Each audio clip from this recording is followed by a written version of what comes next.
Assalamualaikum warahmatullahi wabarakatuh. Alhamdulillahirabbil alamin. Asyhadu an la ilaha illallah wa asyhadu anna Muhammadar abduhu wa rasuluhu la nabiyya ba'dahu qiyamah. Allahumma shalli ala Muhammad wa ala ali Muhammad. Mahasiswa-mahasiswa yang dirahmati Allah, kaum muslimin dan muslimat, hari ini kesempatan ini kita akan membicarakan tentang pandangan Islam terhadap teknologi dan sains. Sering dituduh bahwa agama Islam itu adalah agama yang menghambat kemajuan ilmu pengetahuan. Sebab ilmu kedokteran, ilmu komunikasi katanya sering terhambat dengan agama. Sebuah agama banyak nggak bolehnya, gitu. Nggak boleh begini, nggak boleh begitu. Seni, olahraga, akhirnya muncullah pemikiran sekularisme ya. Kalau bisa agama itu nggak usah ikut campur ya dalam kehidupan dunia ini sekular. Padahal tujuan agama sebenarnya sederhana ya, agar kalian sadar bahwa kemajuan ilmu pengetahuan dan teknologi itu gunanya untuk memakmurkan kehidupan. Bayangkan seandainya kalau kemajuan ilmu pengetahuan teknologi ini dipegang oleh orang-orang yang tidak beragama, yang tidak berakhlak gitu ya. Akhirnya apa? Digunakan untuk kehancuran. Nah, kita lihat dalam sejarah Islam bahwa Islam itu adalah agama yang sangat memuliakan ilmu pengetahuan. Islam pernah mengalami kejayaan teknologi di berbagai bidang. Ingat ya, Amerika itu belum 100 tahun mungkin memimpin dunia. Islam itu sudah 1335 tahun memimpin dunia. Mulai dari Khalifah Umayyah, Abbasiyah, dan Turki Utsmani. Dan sudah banyak penemuan-penemuan ditemukan oleh para ulama dulu ya. Di sini kita lihat Al-Jabir bin Hayyan terkenal dengan ahli kimia. Al-Khawarizm, bayangkan ya, seorang Mark Zuckerberg yang punya Facebook, dia mengatakan, saya salut dengan ulama kalian bernama Al-Khawarizm.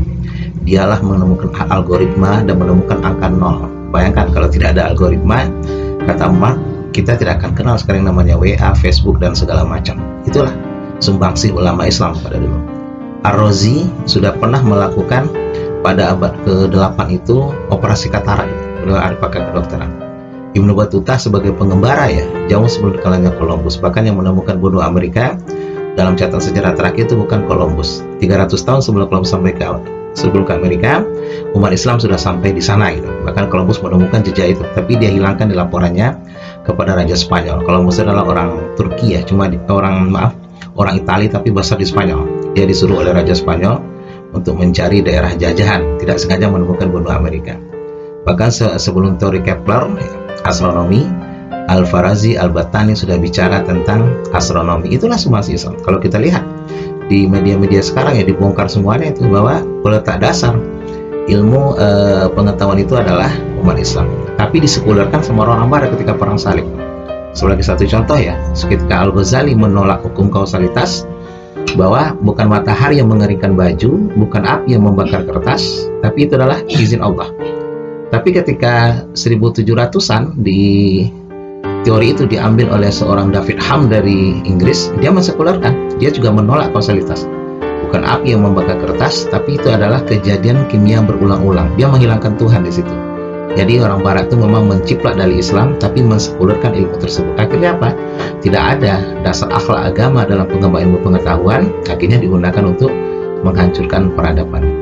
Islam sebenarnya tidak menolak kemajuan ilmu pengetahuan dalam bentuk apapun, tapi harus ada dua syarat gitu. Pertama syaratnya adalah bermanfaat untuk umat Islam. Jadi kemajuan Facebook ya, itu kan bisa untuk dakwah. Kita jelaskan dakwah itu bukan hanya ceramah ya, dakwah itu bisa dengan teknologi. Ya, dengan WA, dengan Facebook, kita bisa nulis buku, bikin video, kita bikin lagu, yang penting amar ma'ruf nahi mungkar. Bahkan kita bikin sineas ya, bikin sineas film dokumenter, asal isinya amar ma'ruf nahi mungkar, itu sudah berdakwah itu. Yang kedua, tidak bertentangan dengan ketentuan syariah dan akidah. Nah, itu aja kok syaratnya.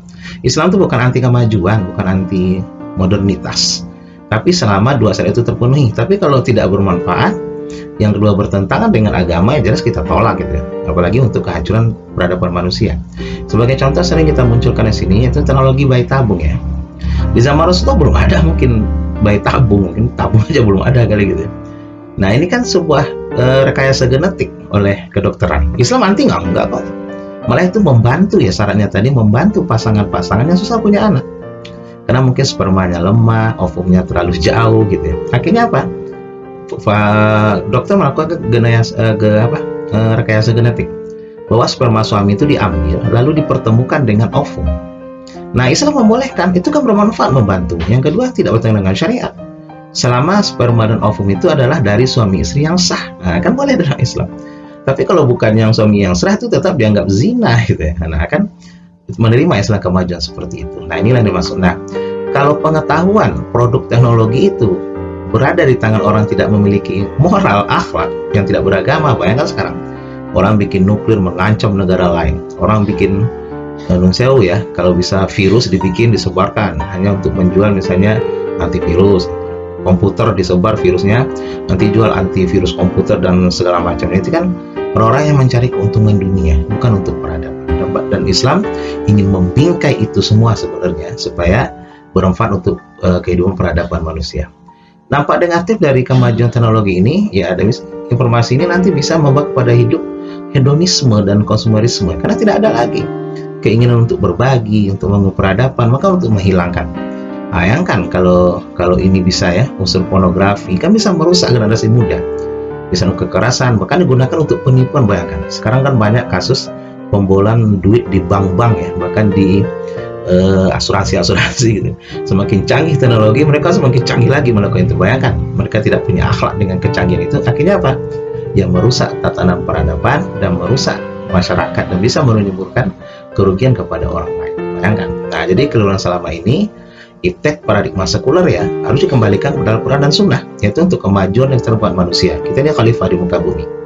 Nah, kalau tidak dikembalikan ke situ, orang seenaknya saja, dia punya pintar tapi nggak punya agama, ini kepintarannya untuk nipu orang, untuk merugikan orang lain, itu nggak gitu Islam. Makanya di sekolah tinggi Islam seperti UAD, UMY, jadi diajarkan agama Islam ini supaya kalian nanti ahli ekonomi, kalian nanti ahli hukum, tapi yang benar-benar ingin mengembangkan keadilan. Kalau kita ahli hukum, ekonomi betul-betul mengembangkan kemajuan ekonomi masyarakat, bukan hanya teori-teori saja gitu loh. Nah, kalian ahli informatika jangan sampai nanti digunakan untuk menipu, yang digunakan untuk mencari keuntungan pribadi. Itu sebenarnya yang dilakukan oleh Islam. Makanya untuk mengembalikan kajian Islam ini perlu sinergi pengembangan peradaban seperti pertemuan buku lagi ya. Ulama dulu tuh bukunya banyak sekali, silakan diterjemahkan supaya ada sentuhan moral, sentuhan akhlak dan kemauan.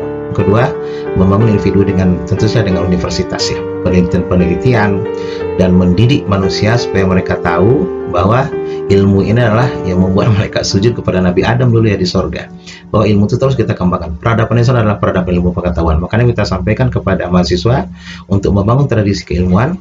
Kalau kalian ingin kaya, kayalah dengan ilmu. Kalau ingin terkenal, terkenallah dengan ilmu. Supaya apa? Ilmu ini nanti yang Allah angkat derajatnya di akhirat. Ya falazina amanu walazina utul ilma darajat. Allah mengangkat orang berilmu di dunia ini beberapa derajat tinggi daripada orang yang tidak berilmu. Makanya jadilah kita tentara ilmu pengetahuan. Kalau ingin kaya, kayalah dengan ilmu. Kalau ingin apa? Terkenal, terkenallah dengan ilmu pengetahuan. Bukan karena terkenal karena jabatan dan segala macamnya. Mari kita cintai ilmu pengetahuan. Semoga bermanfaat. Subhanakallahumma wa bihamdika asyhadu an la ilaha illa anta astaghfiruka wa atubu ilaik. Assalamualaikum warahmatullahi wabarakatuh.